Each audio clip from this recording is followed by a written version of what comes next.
Hi, Dr. Wadsworth here at Uintah Spine Health. Final tip for traveling I want to share with you this month are routines.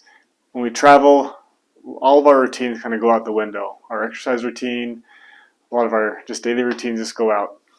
But one thing that I see that's going to be very helpful is just to keep up a very minimum movement routine. So a basic morning routine of a stretch and activity that you do on a daily basis as you are traveling. You're at your element, but this is something that if you do this, then your back will stay happy throughout your traveling, and you won't have to deal with any back pain and come back home with any different back pain that you were having before.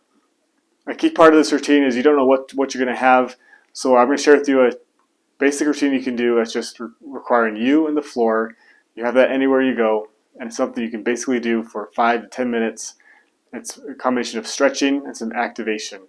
A combination of these two is what will help keep your body moving and keep things healthy as you are traveling. What we're going to start now is we're going to start on the floor on your back. It's just a hip mobility, hip drops. You lay on your back, bend your knees, just drop your knees back and forth, right to left. It's just kind of lubricating the hips, just keep the hips moving. Just work the hips out more in the morning, get those to move better. Then we're going to move up to a dead bug. Bring both knees up, feet off the floor, arms up to the sky. You're going to press your back to the floor. You're going to alternate opposite arm, opposite leg, left arm down, right arm down.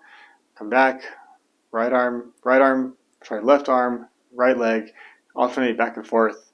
Do that for however much time you have, 5, 10 sets on 10 reps on each side. Then we'll move to just a neck mobility, neck stability routine. Arms to your side, slightly palms up, slightly press into the floor. Just rotate your head back and forth about 10 times. With your arms pushing down, rotate your head.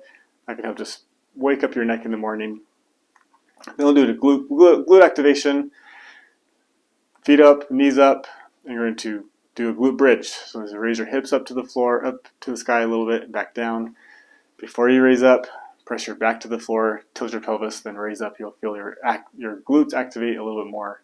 We should feel more in the glutes and less in the hamstrings. Next, we'll flip over to our hands and knees. We'll do a basic cat-cow.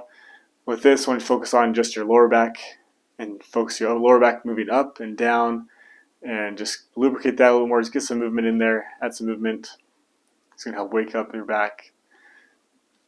Then we're going to go into child's pose, so feet down or sit on your feet. Stretch your arms out as far as you can. Hold that for a few seconds. Then we'll do a modified one. Reach to your left. Push yourself to your right. That's going to activate or stretch out your lats. Reach to your right. Push yourself to your left. Your shoulder to the left.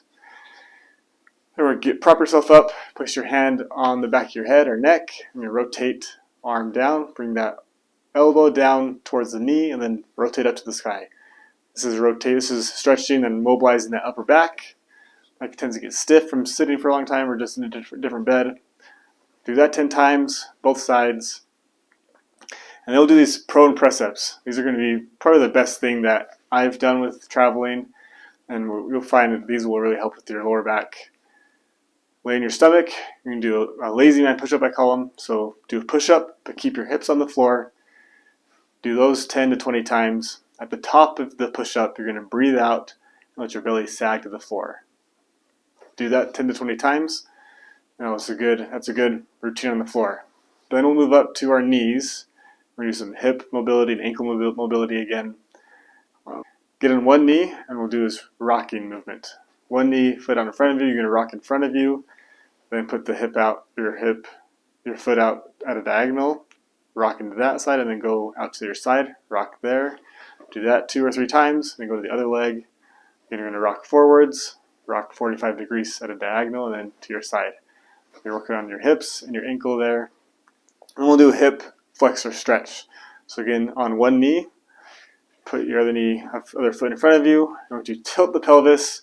So tuck your tailbone down, bring your belt buckle up towards you, lean forwards, and then you can also lean to the side, as shown here.